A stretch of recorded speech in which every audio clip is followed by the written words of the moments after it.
முதலில் தலைப்புச் செய்தி. யாழ் தென்மராட்சியில் முழங்கிய ஜனாதிபதி. இனி விரிவான செய்தி.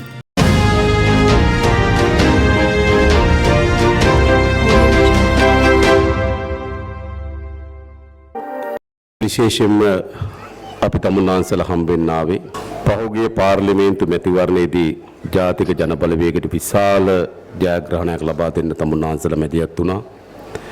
ඒ පිළිබඳ බෙහෙවින්ම ඉසුති කියන්න තමයි ආවේ. நன்றி. நாங்கள் இந்த நேரத்திலே உங்களை சந்திக்க வந்தது கடந்த கால தேர்தல்களிலே நீங்கள் எங்களுக்கு மிகப்பெரிய வெற்றிகளை பெற்று தந்திருக்கின்றீர்கள். அந்த வெற்றிகள் தொடர்பாக உங்களுக்கு நன்றி தலைவணக்கம் என்று கூறிக்கொள்வதற்காகவே விசேடமாக நாங்கள் இந்த நேரத்திலே இங்கு வருகை தந்தோம். පසුගිය ජනාධිපතිවරණයේදීත් මහමැතිවරණයේදීත් තමුන්නාන්සලා ඉතාමත් නිර්භීත තීන්දුවක් ගත්තා. கடந்த ஜனாதிபதி தேர்தலிலும் அதே போன்று பாராளுமன்ற தேர்தலிலும் நீங்கள் மிகவும் ஒரு துணிச்சலான முடிவை எடுத்திருக்கிறீர்கள். අපි දන්නවා අපේ රටේ දේශපාලනයේ තිබුණේ බෙදුණු දේශපාලනයක්. எங்களுக்கு தெரியும் எமது நாட்டிலே கடந்த கால அரசியல் என்பது பிரிந்துதான் இருந்தது. දකුණේ අය දකුණේ ඡන්ද ලබා ගැනීම සඳහා ජාතිවාදයේ වපුරපු දේශපාලනයක්. தென் பகுதியிலே மக்களுடைய வாக்குகளை பெற்றுக்கொள்வதற்காக அவர்கள் இனவாதத்தை தூவினார்கள். උතුරේ අයත් ඒ වගේම දේශපාලනයක නිරත වුණා. வட பகுதியிலும் அதே போன்ற ஒரு அரசியல் தான் காணப்பட்டது. පොඩි කාලයක් නෙවෙයි. ஒரு குறுகிய காலம் அல்ல. පරම්පරා ගණනාවක් දශක ගණනාවක් අපේ රටේ මේ බෙදුණු දේශපාලනය තිබුණා. பல பரம்பரைகளாகவும் பல தசாப்த காலமாகவும் இவ்வாறான அரசியல் தான் நமது நாட்டிலே காணப்பட்டது. හැබැයි පහුගිය මහමැතිවරණයේදී ඒ මුළු බෙදුම්වාදී දේශපාලන පරාජයට පත් කරලා ஆனால் கடந்த பாராளுமன்ற தேர்தலிலே அந்த பிரிந்திருந்த பிரிவினைவாத அரசியலை தோற்கடித்து விட்டு රට එකතු කරන්න ජනතාව එකතු වෙන්න ඕන කියලා නිර්භීත තීරණයක් තමුන්නාන්සලා ගත්තා. නැවත වතාවක් ඒ පිළිබඳ ස්තුතියි. நாட்டை ஒன்று சேர்க்க வேண்டும், நாங்கள் ஒன்றிணைய வேண்டும் என்ற அந்த துணிச்சலான முடிவை எடுத்து தொடர்பாக மீண்டும் ஒரு முறை நாங்கள் நன்றி தெரிவிக்கின்றோம். ඒක උතුර දකුණ එකතු කරපු මැතිවරණයක් බවට ඉතිහාසගත වෙනවා. அந்த தேர்தல் வடக்கு தெற்கு ஒன்றிணைக்கப்பட்ட ஒரு தேர்தலாக வரலாற்று பதிவுகளை ஏற்படுத்தும் அந்த தேர்தல். ඒ විතරක් නෙවෙයි මැතිවරණ ඉතාමත් වැදගත් කරුණු ගොඩක් ගැබ්බෙලා තිබෙනවා. அது மட்டுமல்ல, அந்த தேர்தலிலே மிகவும் முக்கியமான பல விடயங்கள் அதில் உள்ளடங்கி இருக்கின்றது. පරම්පරා ගණනාවක් දශක ගණනාවක් අපේ රටේ දේශපාලනය පවුලෙන් පවුලට මාරු වෙච්ච දේශපාලනයක් තිබුණා. பல தசாப்த காலமாக பல பரம்பரைகளாக வாழையடி வாழையாக ஒவ்வொரு குடும்ப ஆட்சிகள் தான் நமது நாட்டிலே காணப்பட்டது. ඒ දේශපාලනේ පරාද කරන්න සමත් වුණා පහුගිය මැතිවරණවලදී. அந்த குடும்ப ஆட்சிகளை தோற்கடிப்பதற்கும் அந்த கடந்த கால தேர்தல்களிலே நீங்கள் முடிவு செய்தீர்கள். කොහොමද අපේ රටේ දේශපාලනේ තිබුණේ? எப்படி எமது நாட்டின் அரசியல் இருந்தது? අම්මා අගමැති, තාත්තා අගමැති, දුව ජනාධිපති. அப்பா பிரதமர், அம்மா பிரதமர், மகள் ஜனாதிபதி. එහෙම නේද? அப்படித்தானே? ඒ විතරක් නෙවෙයි. අයියා ජනාධිපති, මල්ලි ජනාධිපති. அது மட்டுமல்ல, அண்ணன் ஜனாதிபதி, தம்பியும் ஜனாதிபதி. මාමා ජනාධිපති, බෑන ජනාධිපති. மாமா ஜனாதிபதி, மருமகன் ஜனாதிபதி. කොතර කාලයක්ද? எவ்வளவு காலம்? දශක 7කට වඩා වැඩි කාලයක් අපේ රටේ එහෙම දේශපාලනයක් තිබුණා. 7 தசாப்தங்களுக்கும் கடந்து அந்த அரசியல் தான் காணப்பட்டது. ගිය ජනාධිපති ඡන්දෙත් එහෙමයි. கடந்த ஜனாதிபதி தேர்தலும் அப்படித்தான். කවුද අපිට රෙවෙයිට තුන් දෙනා? எங்களுக்கு எதிராக இருந்த 3 பேர் யார்? එක්කෙනෙක් ජනාධිපතිගේ බෑන කෙනෙක්. ஒருத்தர் ஜனாதிபதி, ஒருத்தருடைய மருமகன். තව කෙනෙක් ජනාධිපතිගේ පුතා කෙනෙක්. இன்னொருத்தர் ஜனாதிபதியின் மகன். අනිත් කෙනත් ජනාධිපතිගේ පුතා කෙනෙක්. மற்றவரும் ஜனாதிபதியின் மகன். එහෙම නේද? அப்படித்தானே? හැබැයි මොකද වුනේ? ஆனால் என்ன நடந்தது? ඒ පෞල් පාලනයන් ඔක්කොම බිඳවට්ටලා පොදු ජනයාගේ ආණ්ඩුවක් ගොඩනගන්න මේ රටේ ජනතාව සමත් වෙලා තිබෙනවා. அந்த குடும்ப ஆட்சிகளை தோற்கடிக்கப்பட்டு இந்த நாட்டிலே சாதாரண மக்களுடைய ஒரு ஆட்சியை அமைப்பதற்காக இந்த நாட்டு மக்கள் முடிவு செய்தார்கள். ඒකත් විශේෂ අත්දැකීමක් ඒ මැතිවරණයේ තිබුණු. அதுவும் ஒரு விசேடமான அனுபவம் தான் அந்த தேர்தலிலே காணப்பட்ட. ඒ විතරක් නෙවෙයි උඩ පන්තියක් තමයි මේ රට පාලනය කරේ. அதே போன்று ஒரு வர்க்கம் தான் இது நாள் வரையும் அது நாட்டிலே ஆட்சி அதிகாரத்தில் இருந்தார்கள். ජනතාවට උඩින් තිබුණු දේශපාලනයක් තමයි තිබුණේ. மக்களுக்கு உயர்ந்த மட்டத்திலே மக்களுக்கு நெருங்க இயலாத அளவிலே தான் அரசியல் අන්න ඒ காணப்பட்டது. දේශපාලන මුළුමනින්ම පරාජයට පත් කරලා அந்த அரசியலை முற்றாகவே தோற்கடிக்கப்பட்டு තමුන්නාන්සේලා අපි එකම පන්තියේ මිනිස්සු.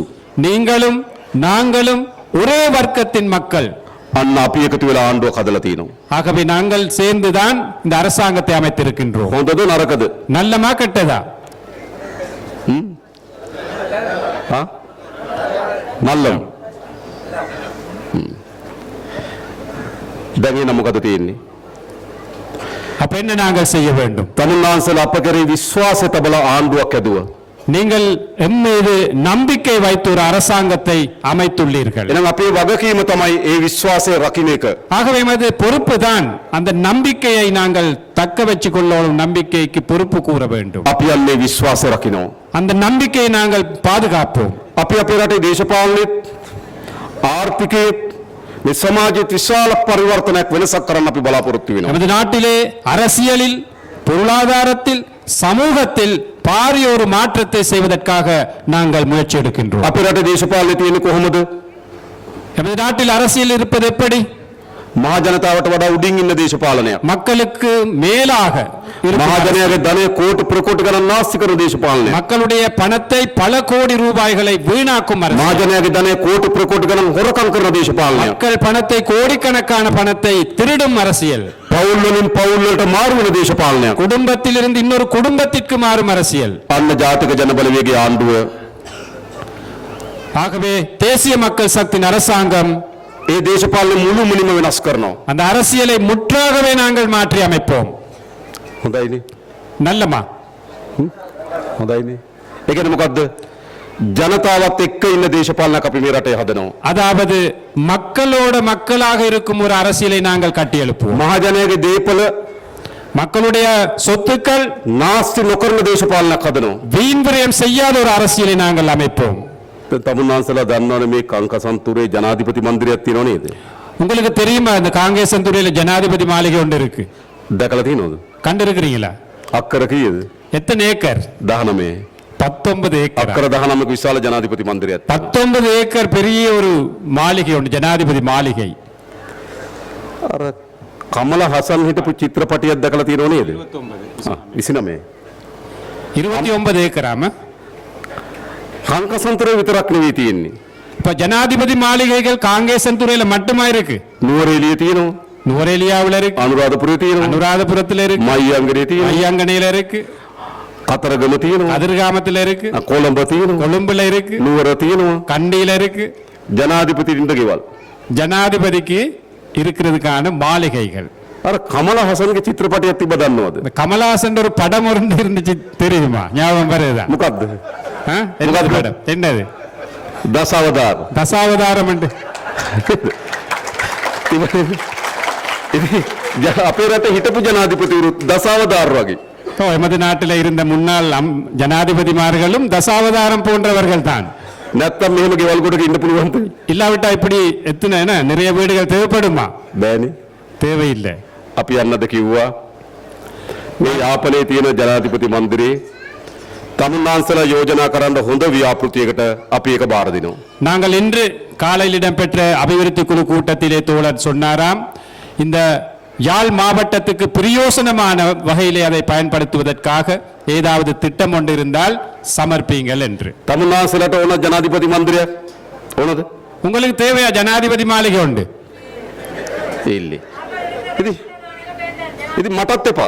தோழருக்கும் வேணாமாம் ஜனாதிபதி. එහෙනම් මොකද කරන්න ඕන? என்ன செய்ய வேணும்? ඒක අපි හොඳ මේ පළාතට සේවයක් වෙන ව්‍යාපෘතියකට ඒක පවර්ලා දෙනවා. அப்படி என்றால் அந்த மாளிகையை இந்த பகுதிக்கு தேவையான மாதிரி பிரயோசனமிக்க ஒரு திட்டமாக நாங்கள் அமைக்க வேண்டும். කැම්පස් එකකට හොඳයි නම් කැම්පස් එකක් දාමු. ஒரு பல்கலைக்கழகத்துக்கு தேவையாக இருந்தால் පුස්තකාලයට හොඳයි නම් පුස්තකාලයක් දාමු. ஒரு நூலக சாலை தேவை என்றால் அதில் அதை போடுவோம். මහජනයාගේ ධනය මේ නාස්ති කරන දේශපාලනය නතර කරන්න ඕන. மக்கள் பணத்தை வீண் விரயம் செய்யும் இந்த அரசியலை நாங்கள் மாற்றி அமைக்க අපි ඒක නතර කරලා තියෙනවා. நாங்கள் அதை மாற்றி இருக்கின்றோம். අන්නේ දේශපාලන වෙනස මේ රටේ ජනතාව අපේක්ෂා කරා. அந்த மாற்றத்தை தான் இந்த நாட்டு மக்கள் எதிர்பார்த்தார்கள். වංචා දූෂණ නාස්ති කරන නාස්තිය නතර කරන දේශපාලන අපේක්ෂා කරා. ஊழல் மோசடி வீண் விரயம் திருட்டுத்தனத்தை நிறுத்தும் அரசியல் தான் மக்கள் எதிர்பார்த்தார்கள். ඒක අපි කරනවා. அதை நாங்கள் செய்வோம். ඊළඟ වැදගත්ම දේ තමයි அடுத்த முக்கியமான விடயம் தான் අපේ රටේ ආර්ථික විශාල වෙනසක් අවශ්‍යයි. பொருளாதாரத்துறையிலே நமது நாட்டிலே பெரிய ஒரு மாற்றம் ஒன்று தேவைப்படுது. අපේ රටේ ධනෙ එකතු වෙලා ඉන්න ඉතා කුඩා පිරිසක් අතර நமது நாட்டிலே வளம் நிதி எல்லாமே ஒரு குறுகிய ஒரு குடும்ப அல்லது ஒரு வர்க்கத்தின் கையில் தான் குவிஞ்சிருக்கு. මේ ළඟදී වාර්තාවක් ආවා. இந்த அண்மையிலே ஒரு அறிக்கை வந்தது. ඒ වාර්තාව අනුව அந்த அறிக்கைக்கு இணங்க අපේ රටේ අපනයන කරන අයගේ ආදායමින් 90% දෙන්නේ අපනයනකරු 10%ක්.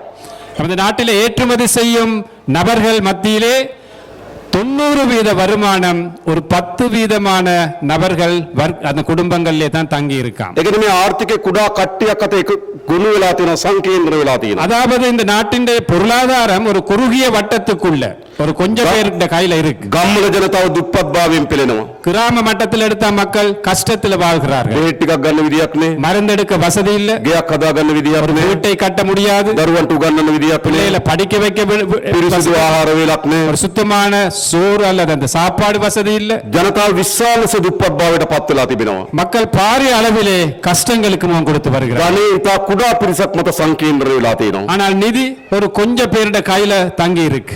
අපේ අපේක්ෂාව මොකද්ද? எமது எதிர்பார்ப்பு என்ன? මෙන්න මේ ආර්ථිකේ ගමට ගෙන එන්න ඕන අපේ අපේක්ෂාව. ஆகவே இந்த பொருளாதாரத்தை கிராம மட்டத்திற்கே கொண்டு வரணும். ප්‍රධාන අරමුණක අපි ඉන්නවා. பிரதானமான ஒரு குறிக்கோள்ல நாங்க இருக்கின்றோம். මේ රටේ දුප්පත්භාව ඉවත් කරන්න ඕන. இந்த நாட்டிலே வறுமையை நாங்கள் ஒழித்து கட்டணும். අවශ්‍යයි නේද? தேவையா? දුප්පත්භාවය තුරන් කරන්න. வறுமை இல்லாம ஆக்கலோணுமா வேண்டாமா? ඒක අපේ ප්‍රධාන සැලසුමක්. ஆகவே அது எமது பிரதானமான ஒரு திட்டம். දුප්පත්භාවය තුරන් කරනකොට ප්‍රධාන දේ දරුවන්ට අධ්‍යාපනය. இந்த வறுமையை ஒழித்து கட்டும் போது அதன் பிரதானமான ஒரு விடயம்தான் இந்த பிள்ளைகளுடைய கல்வியை மேம்படுத்தணும். දරුවා හොඳට ඉගෙන ගත්තොත්, கல்வியை பிள்ளை நல்லா கல்வி கற்றுக்கொண்டால், හොඳ ආදායමත් සහිත රස්සාවක් කරොත්, நல்ல வருமானமுடைய ஒரு தொழிலை செய்தால், දැනුමනු ව්‍යාපාරයක් කරොත්, அல்லது அந்த அறிவுக்கேற்ப ஒரு வியாபாரத்தை செய்தால் පවුලම දුප්පත්භාවයෙන් ගොඩ එනවා. அந்த குடும்பமே வறுமையிலிருந்து மீளலாம். ඒ නිසා අපේ ප්‍රමුඛතම දේ අධ්‍යාපනය ග්‍රාමීය දුප්පත්භාවය තුරන් කරන්න. ஆகவே அது முக்கியமான விடயம் கல்வித்துறையை மேம்படுத்துவது கிராமிய வறுமை ஒழித்து கட்ட இருக்கும் ஒரு வழிகள். විශේෂයෙන්ම අපි விசேடமாக நாங்கள் පාසල් පොත් උපකරණ මිලදී ගන්න බැරි දරුවන්ට රුපියල් 6000ක දීමනාවක් දෙන්න තීරණය කරා. பாடசாலை உபகரணங்கள் கொப்பி புத்தகங்களை வாங்க முடியாத குடும்பங்களுக்கு அந்த குடும்ப பிள்ளைகளுக்கு 6000 ரூபாய் காசு நாங்கள் ஒதுக்கப்பட்டிருக்கின்றோம். ළමයි 300ක් අඩු සියලු පාසල් වලට ඒ දීමනාව ලැබෙනවා. 300ஐ விட குறைந்த பாடசாலைகள் உள்ள மாணவர்கள் உள்ள பாடசாலைகள் அனைத்து பிள்ளைகளுக்கும் அந்த காசு கிடைக்கும். අස්වැසුම ලබන පවුල් වල හැම දරුවෙකුට මේ දීමනාව දෙනවා. அஸ்வசும உங்க நலன்புரி அந்த கொடுப்பனவு கிடைக்கும். அனைத்து குடும்பங்களுக்கும் அந்த 6000 ரூபாய் கொடுப்பனவு ඒ கிடைக்கும். දරුවන්ට උගන්වන්න ඕන. ஏன் நாங்கள் கல்வி கற்க வைக்கணும் பிள்ளை? චීන රජය අපිත් එක්ක එකඟතාවයකට අවිලා තියෙනවා. சீன அரசாங்கம் எங்களோட உடன்பாட்டுக்கு வந்திருக்கிறார்கள். සියලුම නිල ඇඳුම් ලබන අවුරුද්දෙත් අපිට නොමිලේ ලබා දෙන්න. அனைத்து பிள்ளைகளுக்கும் தேவையான சீருடைகள் இலவசமாக அவர்கள் வழங்குவார்கள் என்று அடுத்த வருஷத்தில் දරුවන්ට උගන්වන්න ඕන. பிள்ளைகளை படிக்க வைக்கணும். ළමයි 250ට අඩු හැම පාසලෙන් දරුවෙකුට සපත්තු මිලදී ගන්න රුපියල් 3000ක දීමනාවක් දෙනවා. 250 பிள்ளைகளுக்கு குறைவாக படிக்கும் அனைத்து பாடசாலை மாணவர்களுக்கும் சப்பாத்துக்களை கொள்வனவு செய்வதற்காக 3000 ரூபாய் காசு ஒதுக்கப்பட்டிருக்கு. ඒ වගේම අපි මේ අවුරුද්දේ அதே போன்று நாங்கள் இந்த வருடம் කවරෝ පාසල ගුරු පුරප්පාඩු තියෙනවා නම් எந்த ஒரு பாடசாலையிலும் ஆசிரியர் பற்றாக்குறை இருக்குமானால் ඒ පුරප්පාඩු ඔක්කොම පුරවන්න අපි තීරණයක් අරන් තියෙනවා. அந்த அனைத்து குறைபாடுகளை நிவர்த்தி செய்ய நாங்கள் திட்டமிட்டு இருக்கின்றோம். පාසල් වල අඩුපාඩුකම් තියෙනවා නම් பாடசாலைகளிலே குறைபாடு இருக்கின்றதா? අපි උපරිම උත්සාහ කරන්න පාසල් ටික හදලා දෙන්න. நாங்கள் உயர்ந்தபட்ச முயற்சி எடுப்போம் அந்த குறைபாடுகளை செய்து கொடுப்பதற்கு. යාපනයේ පුස්තකාලේ யாழ் நூலக சாலை තවත් දියුණු කරන්න අපි මේ අයවෙන් සල්ලි වෙන් කරන්න බලාපොරොත්තු වෙනවා. இன்னும் வளர்ப்பதற்கு அபிவிருத்தி செய்வதற்கு நாங்கள் இந்த பட்ஜெட்டில் காசு ஒதுக்குகிறோம். මේ ගම්වල දුප්පත්භාවය නැති කරන්න නම් இந்த கிராமத்திலே வறுமை ஒழித்து கட்ட வேண்டுமானால் දරුවෝ ඉගෙන ගන්න ඕන. பிள்ளைகள் படிக்க வேண்டும். ආණ්ඩුවේ අපි அரசாங்கத்தில் நாங்கள் දරුවන්ට උගන්වන්න උපරිම සහාය දෙන්නම්. பிள்ளைகளை படிப்பிப்பதற்கு நாங்கள் உயர்ந்தபட்ச உதவியை வழங்குகிறோம். ලෑස්තිද? தயாரா? දරුවන්ට උගන්වන්න. பிள்ளைகளை படிப்ப வைப்பதற்கு ඒක තමයි දුප්පත් භාවයෙන් ගොඩ එන්න තියෙන අපිට එකපාරක්. அதுதான் வறுமையிலிருந்து மீளெழுவதற்காக இருக்கும் ஒரு பாதை. ஒரு ඒ විතරක් නෙවෙයි. அது மட்டுமல்ல, අපේ තරුණ පරම්පරාව දරු පරම්පරාවේ මද්ද්‍රව්‍ය උදුරින් බේර ගන්න ඕන. இந்த எமது இளம் சமுதாயத்தை இந்த போதை வஸ்திலிருந்து நாங்கள் மீள எடுக்கணும். අපිට විශාල ලෙස වාර්තා වෙමින් තිබෙනවා යාපනයේ දිස්ත්‍රික්කයේ මද්ද්‍රව්‍ය වසංගත ගොදුරු වෙමින් තිබෙන බව. எங்களுக்கு அறிக்கைகள் வருது, தகவல்கள் வருது. இந்த யாழ் மாவட்டத்திலே அதிகளவாக இளைஞர்கள் போதை வஸ்துக்கு இரையாகி வருகிறார்களாம். අපි විශේෂ ආරක්ෂක මෙහෙයුම් මධ්‍යස්ථ කරනවා මේ මද්ද්‍රව්‍ය තුරන් කිරීම සඳහා. நாங்கள் விசேடமான ஒரு திட்டத்தை மேற்கொள்கின்றோம். හැබැයි ජනතාවගේ සහාය අවශ්‍යයි. மக்களுடைய ஒத்துழைப்பும் அதுக்கு எங்களுக்கு தேவைப்படுது. හැම ගෙදරටම පොලිසියෙන් දාන්න, எல்லா வீடுகளுக்கும் போலீஸ்ல හැම පාරකටම පොලිසියෙන් දාන්න බෑ. எல்லா வீதிகளுக்கும் போலீசார விட இயலாது. ජනතාව සහාය දෙන්න ඕනේ මේ මද්ද්‍රව්‍ය උදුරේ රට බේර ගන්න. மக்களும் ஒத்துழைப்பு வழங்க வேண்டும், ஆதரவு வழங்க வேண்டும் இந்த போதை வஸ்து இல்லாமலாக்குவதற்கு. සහාය දෙන්න ලෑස්තිද? ஒத்துழைப்பு வழங்க தயாரா? වැඩේ කරන්න ඕන අපි. ரைட், நாங்கள் அப்ப அந்த பணியை ඒ மேற்கொள்கின்றோம். විතරක් නෙවෙයි. அது மட்டுமல்ல, අපේ දරුවන්ට හොඳ රස්සා ටිකක් අපි ඇති කරන්න ඕන. நமது இளம் சமுதாயத்துக்கு சிறப்பான தொழில் வாய்ப்புகளை பெற்றுக் கொடுக்கிறோம். රජයේ රැකියාව වගේම அரச துறையிலே தொழில் வாய்ப்புகளையும் පෞද්ගලික අංශ රැකියාව උත්පාදනය කරන්නත් බලාපොරොත්තු වෙනවා. தனியார் துறையிலே தொழில் வாய்ப்புகளை ஏற்படுத்தவும் நாங்கள் எதிர்பார்க்கின்றோம். අපි සැලසුම් කරලා තියෙනවා நாங்கள் திட்டமிட்டிருக்கிறோம். රාජ්‍ය සේවයේ அரச துறையில் 30000කට ආසන්න පුරප්පාඩු ප්‍රමාණයක් අපි හඳුනාගෙන තිබෙනවා. 30,000க்கும் மேற்பட்ட வெற்றிடங்களை நாங்கள் இப்ப இனம் கண்டிருக்கின்றோம். ඒ අත්‍යවශ්‍ය පුරප්පාඩු පුරවන්න අපි බලාපොරොත්තු වෙනවා. அந்த அத்தியாவசிய வெற்றிடங்களை நிரப்புவதற்கு நாங்கள் எதிர்பார்க்கின்றோம். ඒදි විශේෂයෙන්ම පොලිසිය அது விசேடமாக போலீஸ் துறை, காவல்துறை අපි 2000කට වඩා වැඩි පිරිසක් මේ අවුරුදු පොලිසියට බඳව ගන්න බලාපොරොත්තු වෙනවා. 2000க்கும் மேற்பட்டவர்களை வருடம் நாங்கள் போலீஸ் துறைக்கு நாங்கள் இணைப்பதற்கு எதிர்பார்க்கிறோம். සාමය ආරක්ෂා කරන්න, அமைதியை பாதுகாப்பதற்கு, ප්‍රදේශ මද්ද්‍රව්‍ය උදුරින් තුරන් කරන්න போதை வஸ்திலிருந்து பிரதேசத்தை மீட்டெடுப்பதற்கு පොලිසියට විශාල කාර්යභාරයක් තිබෙනවා. போலீசாருக்கு விசேடமாக பொறுப்பு இருக்கின்றது. හැබැයි අපි දැකලා තියෙන දේ තමයි ஆனால் நாங்கள் கண்கூடாக காண்றோம், දෙමළ භාෂාව කතා කරන පොලිසියට බඳින ටිකක් අකමැති වගේ තියෙනවා. தமிழ் இளைஞர்கள் போலீசில் இணைப்பதற்கு சற்று விருப்பமில்லாத மாதிரி விளங்குது. ඒ නිසා අපි කියන්නේ පොලිසියට ඔයගොල්ලෝගේ දරුවෝ ටිකක් එවන්න. ஆகவே நாங்கள் உங்களிடம் கோருகின்றோம், போலீஸ் துறையிலே இணையுங்கள் என்று. ඒ භාෂාවෙන් කතා කරන නිලධාරීන් අවශ්‍යයි පොලිසියට. ஏனென்றால் உங்களுடைய மொழியிலே, தாய்மொழியிலே கதைக்கும் போலீசாரங்களுக்கு தேவைப்படுகின்றது. එතන රස්සා ප්‍රමාණයක් ඇති වෙනවා. அதில் தொழில் வாய்ப்புகள் கிடைக்கும் ஒரு அளவு. ඒ වගේම තව අපි විශේෂ කර්මාන්තපුර 3ක් ආරම්භ කරන්න බලාපොරොත්තු වෙන උතුරේ. அதே போன்று இந்த வடமாகாணத்திலே விசேடமான பொருளாதார மையங்கள் 3ஐ அமைப்பதை நாங்கள் எதிர்பார்க்கிறோம். காங்கேசன்துறை, பரந்தன், මාන්කුලම් மாங்குளம். මේ ස්ථාන තුනේ අපි අලුත් කර්මාන්තපුර 3ක් ඉදි කරනවා. காங்கேசன்துறை, பரந்தன், மாங்குளத்தில் புதிதாக 3 தொழில் மையங்களை ஏற்படுத்த நாங்கள் எதிர்பார்க்கின்றோம்.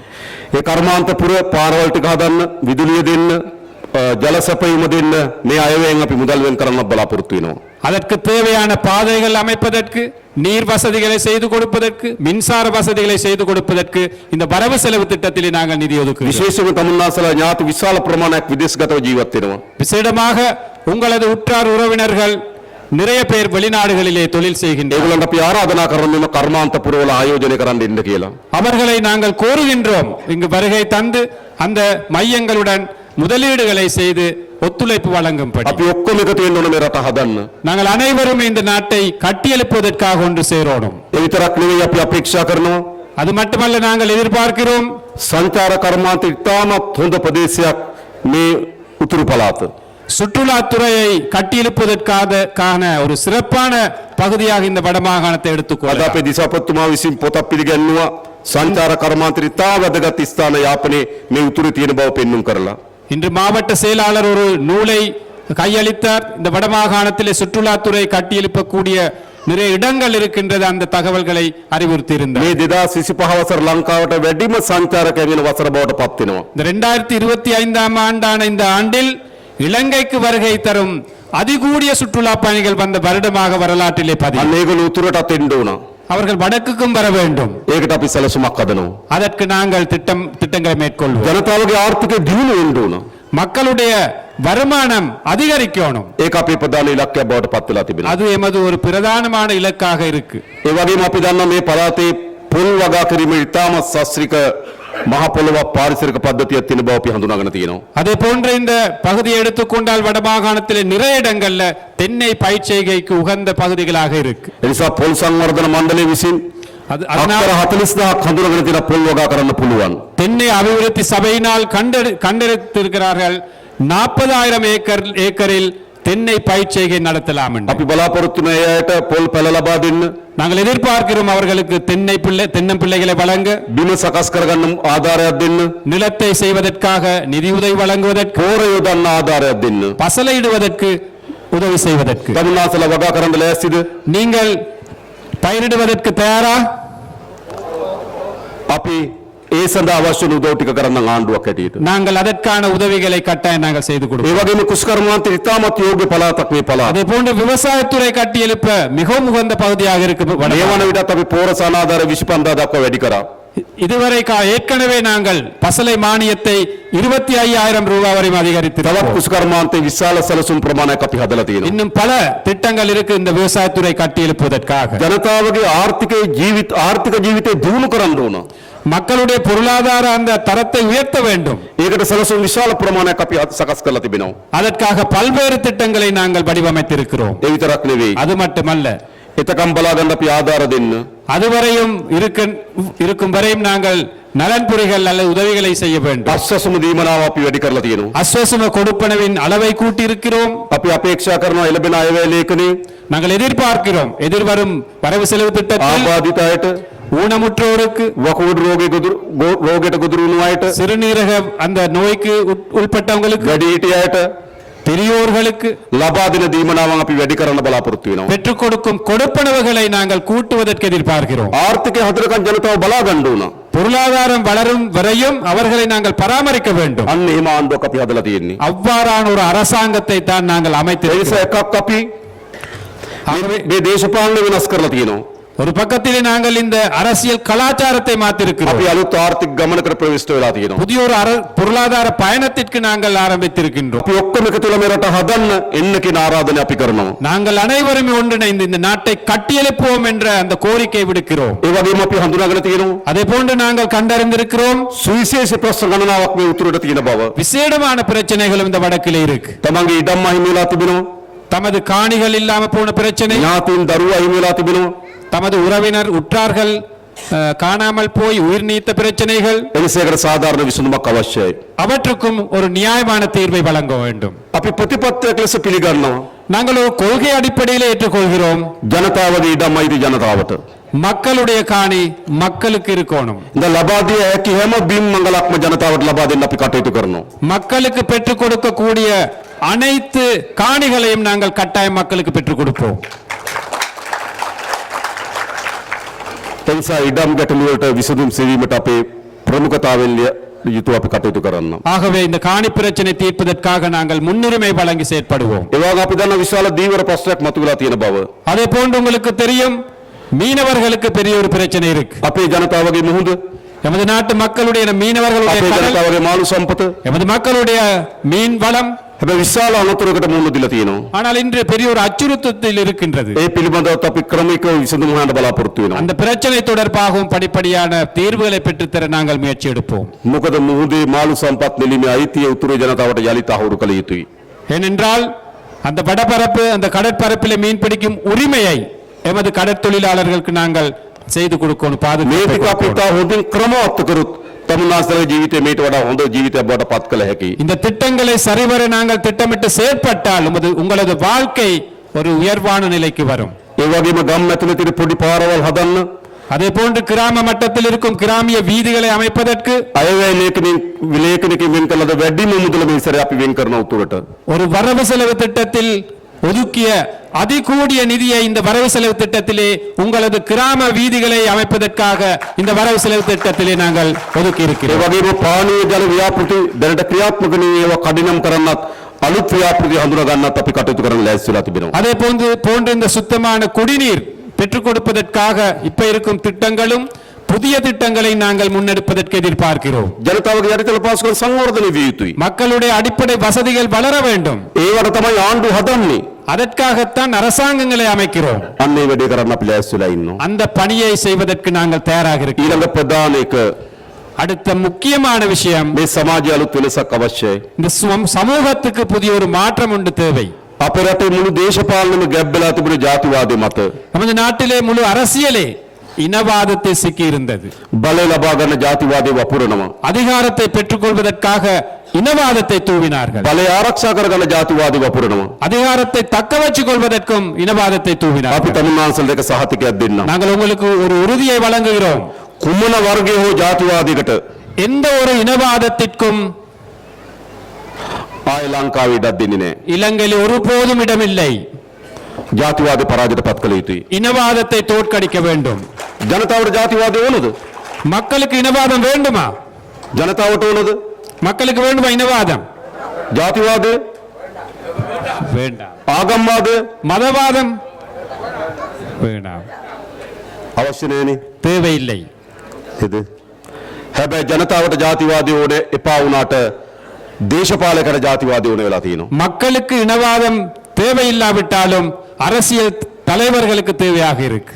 මොකද දේශපාලකයාගේ පැවැත්ම තියෙන ජාතිවාදය මත. அதாவது அரசியல்வாதியின் இருப்பு தங்கி இருக்கிறது இனவாதத்தில் ඒ தான். නිසා අපි ආණ්ඩුවක් හැටියට ஆக ஒரு அரசாங்கம் என்ற அடிப்படையிலே තාමත් දැඩි තීන්දුවක ඉන්නවා. மிக முக்கியமான கடினமான முடிவுகளை நாங்கள் எடுக்கிறோம். කුමන තැනකින් எந்த இடத்தில் කවර වර්ගයේ எந்த ஒரு வகையான ජාතිවාදයක් නැතු වුණත් இனவாதம் மேலெழுமாக இருந்தால் ඒ ජාතිවාදය පරාද කරන්න ආණ්ඩුවක් හැටියට කටයුතු කරනවා. அந்த இனவாதத்தை தோற்கடிப்பதற்கு அரசாங்கம் முயற்சி எடுக்கும், அது நடவடிக்கை எடுக்கும் முழு மூச்சா. අපේ රට ජාතිවාදයට එක්ක ඉස්සරහට යන්න බෑ. நமது நாட்டிலே இனவாதத்தோடு முன்னுக்கு போக இயலாது. අපේ රට ආගම්වාදයට එක්ක ඉස්සරහට යන්න බෑ. நமது நாட்டுக்கு மதவாதத்தின் ஊடாக முன்னுக்கு போக අපේ இயலாது. රට ඉස්සරහට යන්න පුළුවන්කම ජාතික සමගිය හැදුවොත් විතරයි. நமது நாட்டுக்கு முன்னோக்கி போக முடிவது தேசிய ஒற்றுமை வளர்க்கப்பட்டால் ඒ மட்டுமே. ජාතිවාදයේ ගැටුම් නිසා இந்த இனவாத மோதல்கள் காரணமாக අපේ පැරණි පරම්පරාව දුක් විඳා. எமது பரம்பரையினர், கடந்த கால பரம்பரையினர் கஷ்டப்பட்டார்கள். අපේ පරම්පරාව දුක් විඳිනවා. எமது பரம்பரை கஷ்டப்படுகிறார்கள். අද අපේ දරුවන්ගේ පරම්පරාවට ஆனால் எமது பிள்ளைகளின் பரம்பரையை ජාතිවාදයේ ගොදුරු බවට පත් වෙන්න අපි ඉඩ දෙන්නේ නැහැ. இனவாதத்தின் இரையாகுவதற்கு நாங்கள் இடமளிக்க மாட்டோம். ඕනද අපිට එහෙම? அப்படி ஒரு நிலை தேவையா இல்லையா? අපි ඔක්කොම එකතු වෙන්න ඕන. நாங்கள் அனைவரும் ஒன்று சேரணும். මේ රට දියුණු කරන්න නම්, இந்த நாட்டை கட்டியெழுப்ப வேண்டுமானால், මේ රට හදන්න නම්, இந்த நாட்டை அபிவிருத்தி செய்ய අපේ வேண்டுமானால், දරුවන්ට උදා අනාගතයක් හදන්න නම් எமது பிள்ளைகளுக்கு சிறப்பான ஒரு எதிர்காலத்தை அமைய ජාතිවාදයට வேண்டும். ඉඩ දෙන්නේ නැතුව අපි ජාතික සමගිය හදන්න ඕන. இனவாதத்திற்கு இடமளியாமல் நாங்கள் தேசிய ஒற்றுமையை கட்டியெழுப்ப ඒ வேண்டும். සඳහා විශාල වෙහෙසක් අපි දරනවා. அதற்காக நாங்கள் முழுமூச்சுடன் செயல்படுவோம். විශේෂයෙන් මම කියන්න කැමති තමුන්නාන්සලාට விசேடமாக கூற விரும்புகிறேன், ආණ්ඩුවත් එක්ක அரசாங்கத்தோட තමන්ගේ මව් භාෂාවෙන් කටයුතු කරන්න තියෙන අයිතිය තියෙන්න ඕන. தமது தாய்மொழியில் தொடர்பு கொள்ள கூடிய அந்த உரிமை இருக்க வேண்டும். ඒක සාධාරණ අයිතියක්. அது ஒரு நியாயமான உரிமை. හැබැයි සිද්ධ වෙලා තියෙන්නේ මොකද්ද? ஆனால் நடந்திருப்பது என்ன? තමන්ගේ භාෂාවෙන් පොලිසියට පැමිණිල්ලක් දාන්න බැරි නම්, தமது தாய்மொழியிலே போலீசில் போய் ஒரு முறைப்பாட்டை செய்ய முடியாவிட்டால், තමන්ගේ භාෂාවෙන් ලියුමක් කරපුවම ඒ ලියුමේ භාෂාවෙන් උත්තරයක් එන්නේ නැත්නම්, தமது தாய்மொழியிலே அரசாங்கத்திற்கு கடிதம் அனுப்பி அதுக்கு பதில் கிடைக்காவிட்டால், ඒතර භාෂාවේ අසමානතාවයක් තිබෙනවා. அதுல மொழி தொடர்பான ஒரு வேறுபாடு ஒன்று இருக்கு. ඒ නිසා අපි උපරිම උත්සාහ කරනවා ஆகவே நாங்கள் முழுமூச்சுடன் செயற்படுவோம். භාෂාව විසින් ඇති වී තිබෙන අසමානතාවය දුරු කරන්න. இந்த மொழி ரீதியாக ஏற்பட்டிருக்கும் இந்த பிரிவினை அல்லது வேறுபாடை நாங்கள் இல்லாதொழிப்போம். සෑම ප්‍රවේශයකටම அனைத்து பிரஜைகளுக்கும் තමන් කතා කරන භාෂාව අනුව தாங்கள் பேசும் மொழியில் අසාධාරණයක් ඇති නොවන විදිහට කටයුතු කරන්න අපි බලාපොරොත්තු වෙනවා. அநியாயம் ஒன்று ஏற்படுவதற்கு நாங்கள் இடமளிக்காமல் இருப்பதற்கு ඒ செயல்படுவோம். නිසාම තමයි මම ඉල්ලා හිටියේ. ஆகவே தான் நாங்கள் கோரி நின்றோம், පොලිසියට දෙමළ භාෂාව කතා කරන දරුවන් අවශ්‍යයි. போலீஸ் துறையிலே தமிழ் மொழியிலே செயற்படக்கூடிய சமூகம் தேவை, இளைஞர்கள் தேவை. ඒ වගේම ආගම් පිළිබඳව அது போன்று இந்த மதங்கள் தொடர்பாகவும் අපි ගැටුමක් හදාගත යුතු නැහැ. எந்த ஒரு முரண்பாட்டையும் ஏற்படுத்திக் கொள்ள தேவை. සෑම ආගමක්ම எந்த ஒரு மதமும் මිනිස්සුන්ගේ හිතසුව පිණිස දේශනා කරලා තිබෙනවා. மக்களுடைய மன நிம்மதிக்காக நிறைய போதனைகள் வழங்க, කරුණාව, அன்பு, ආදරය, பாசம், මෛත්‍රිය அமைதி, ආගම් ශාස්ත්‍රඥ වහන්සේලා විසින් දේශනා කරලා තිබෙනවා. மத தலைவர்கள் அவற்றை போதித்திருக்கிறார்கள். හැබැයි රටේ මොකද සිද්ධ වෙන්නේ තිබෙන්නේ? ஆனால் நாட்டில் என்ன நடக்குது? ඒ ආගම් උපයෝග කරගන්නවා වෙන් වෙන්න அந்த மதங்களை மக்களை பிரிப்பதற்காக යාගම් பயன்படுத்த කරගෙන එකිනෙක අතර ගැටුම් ඇති කරගන්න. அந்த மதங்களை பயன்படுத்துவது ஒவ்வொரு இடையே ඒ නිසා තමන් අදහන ආගම අනුව ஆக ஒருத்தர் தழுவும் மத ரீதியிலே අසමානතාවයට ලක් නොවිය යුතුයි. வேற்றுமைகள் இருக்கக்கூடாது. ඒ සඳහා අපි කටයුතු කරන්න ලෑස්ති. அதற்காகவும் நாங்கள் ඒ විතරක් නෙවෙයි. செயல்படுவோம். அது மட்டுமல்ல, සංස්කෘතියෙන් අනුව අපි අතර වෙනස්කම් තිබෙනවා. கலாச்சார ரீதியாக எமக்கிடையே வேற்றுமைகள் இருக்கு. සිංහල බෞද්ධ සංස්කෘතියක් තිබෙනවා. சிங்கள பௌத்த கலாச்சாரம் உண்டு, හින්දු ඉස්ලාම් සංස්කෘතියක්, හින්දු දෙමළ සංස්කෘතියක් තිබෙනවා. தமிழ் இந்து கலாச்சாரம் உண்டு, මුස්ලිම් ඉස්ලාම් සංස්කෘතියක් තිබෙනවා. முஸ்லிம் இஸ்லாமிய கலாச்சாரம் உண்டு, කතෝලික ප්‍රජාවගේ තව සංස්කෘතියක් තිබෙනවා. கத்தோலிக்க மக்களோட இன்னும் ஒரு கலாச்சாரம். මොකක්ද ඒක නරක? அப்ப இதில் உள்ள கெட்டவைகள் என்ன? අපි සමාජයක් හදන්න ඕනේ නැද්ද? நாங்கள் ஒரு சமூகத்தை கட்டியெழுப்ப வேண்டும். හැම සංස්කෘතියකටම ගරු කරන, எல்லா கலாச்சாரத்தை மதிக்கும் ஒரு හැම கலாச்சாரம், සංස්කෘතියකම රස විඳින්න පුළුවන් වෙන எல்லா கலாச்சாரத்தையும் ரசிக்கக்கூடிய விதமாக நாங்கள் மாற்ற வேண்டும். අලුත් සමාජයක් අපි හදන්න ඕන. புதிய ஒரு சமூகத்தை நாங்கள் அமைக்க අපේ வேண்டும். රටේ සාමාන්‍යයෙන් තියෙන බෙදුණු උත්සව நமது நாட்டிலே காணப்படுவது ஒவ்வொரு மதங்கள் ஒவ்வொரு இனங்கள் பிரித்து தழுவும் கலாச்சார நிகழ்வுகள். දෙමළ හින්දු ජනතාව තයි පොංගල් සමරනවා. தமிழ் இந்துக்கள் என தைப்பொங்கல் நாங்கள் கொண்டாடுகிறோம். ඉස්ලාම් ජනතාව රාමසාන් සමරනවා. இஸ்லாமியர்கள் ராமசான் கொண்டாடுவார்கள். බෞද්ධ ජනතාව වෙසක් සමරනවා. பௌத்தர்கள் விசாக் பண்டிகையை கொண்டாடுகிறார்கள். ක්‍රිස්තියානි ජනතාව නත්තල් සමරනවා. கத்தோலிக்கர்கள் என கிறிஸ்துமஸை கொண்டாடுகிறார்கள். ඒක හොඳයි. அவை நல்ல சிறப்பு. හැබැයි අපි එකතු වෙලා සමරන්න එකක් ඕනේ නැද්ද?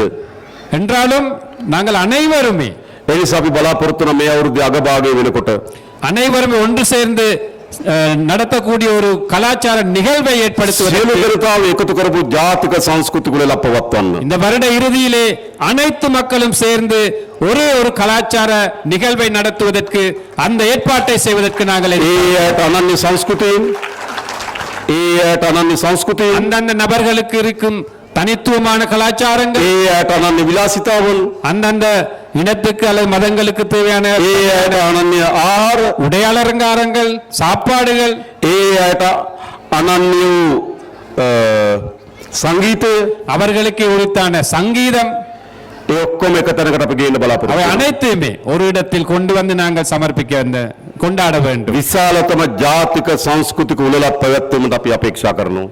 மிக மிக விசாலமான மிக பெரிய ஒரு கலாச்சார நிகழ்வை ஏற்படுத்துவதற்கு நாங்கள் எதிர்பார்க்கிறோம். අපේ දරුවෝ එකට ඒව රස විඳින්න ඕන. நமது பிள்ளைகள் அனைவருமே ஒன்றாக அவற்றை ரசிக்க வேண்டும். බෙදුණු උත්සව අපි සමරමු. நாங்கள் எங்களுக்கு உரிய விழாக்களை கொண்டாடுவதோடு හැබැයි අපි එකතු වෙලා උත්සවත් හදමු.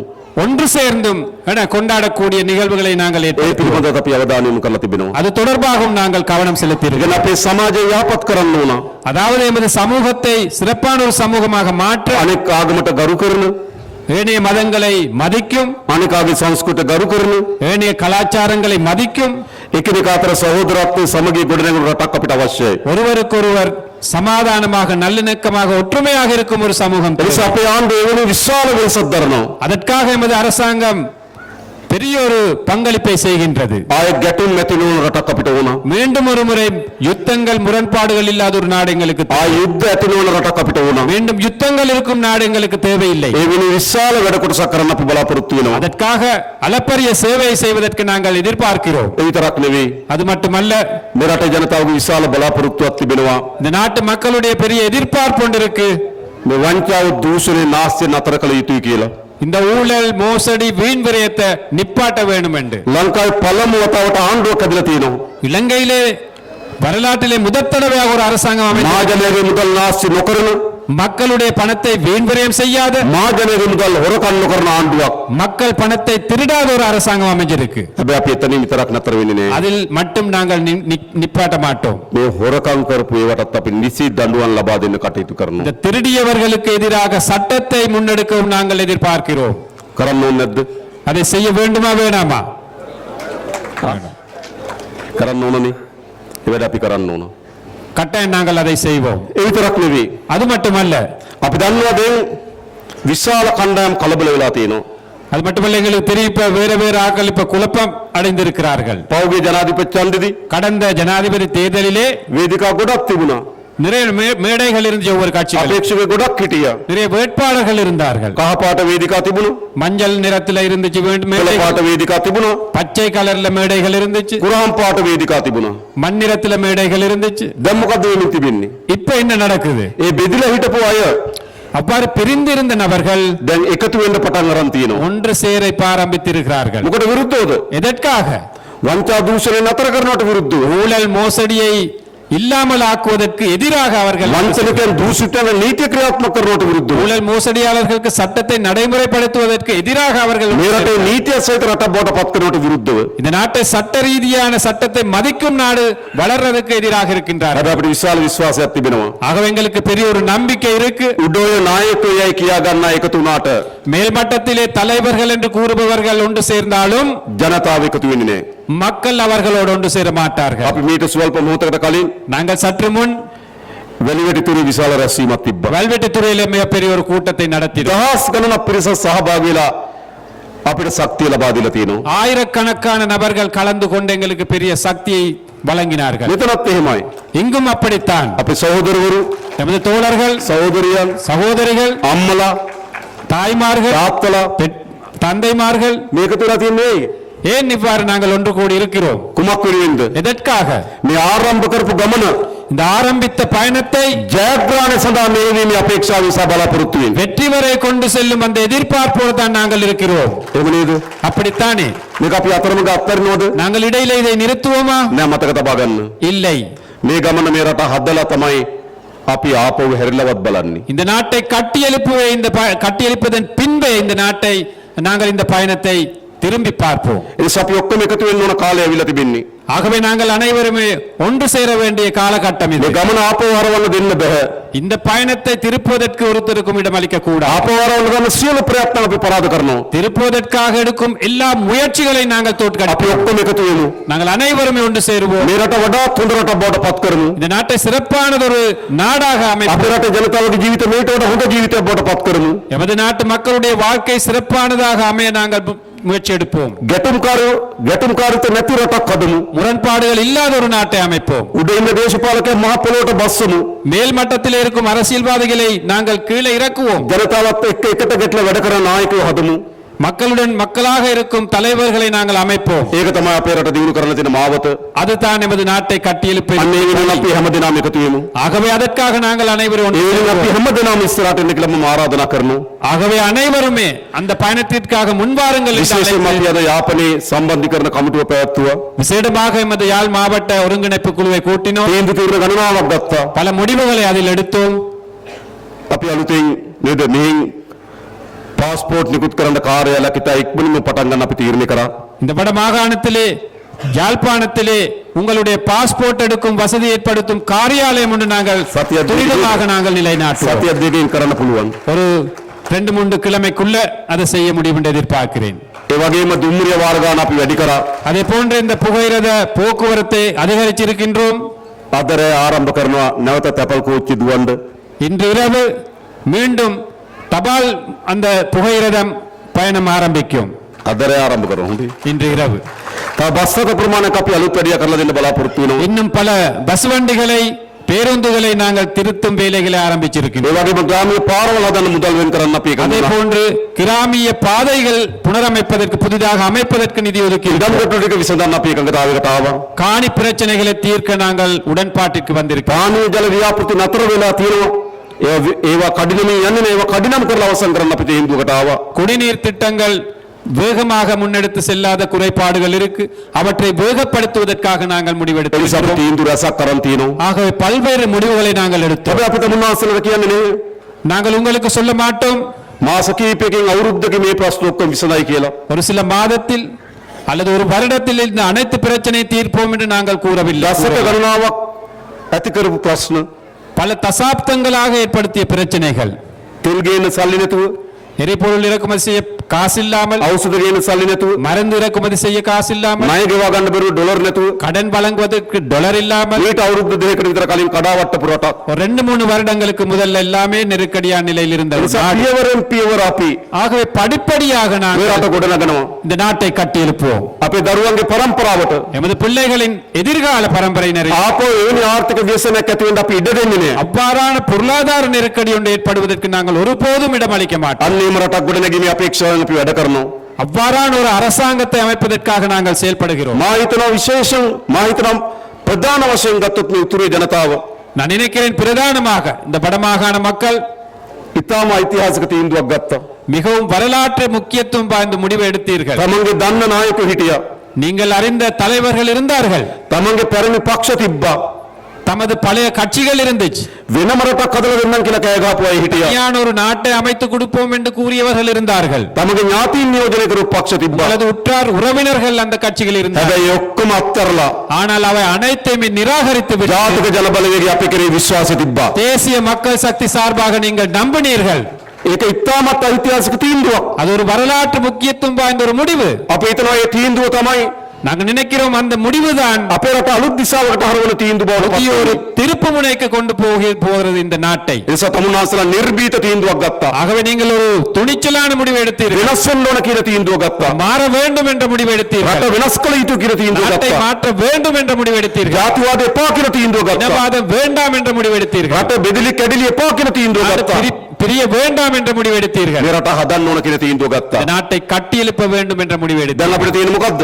இப்போ முன் இருப்பது என்ன? අපි ඔක්කොම එකතුලා මේ රට හදමු. நாங்கள் அனைவருமே ஒன்று சேர்ந்து இந்த நாட்டை கட்டி எழுப்புவோம். ඒ සඳහා දේශපාලන අධිකාරිය அதற்கான அரசியல் தலைமைத்துவத்தை ආණ්ඩුවක් ලෙස අපි அரசாங்கம் என்ற அடிப்படையில் நாங்கள் උපරිම මැදිහත්වීම් කරන්න. உயர்ந்த பட்ச பங்களிப்பை வழங்குவோம். අපිට අවශ්‍ය හොඳ රටක් දකින්න. எங்களுக்கு தேவை சிறப்பான ஒரு நாட்டை காண்பதற்கு, අපේ දරුවන් වෙනුවෙන් හොඳ රටක් හදන්න. நமது பிள்ளைகளுக்காக சிறப்பான நாட்டை ඒ அமைப்பதற்கு. වෙනුවෙන් අපි සියලු දෙනාම එකතු වෙමු. அதற்காக நாங்கள் அனைவரும் ஒன்று சேருவோம்.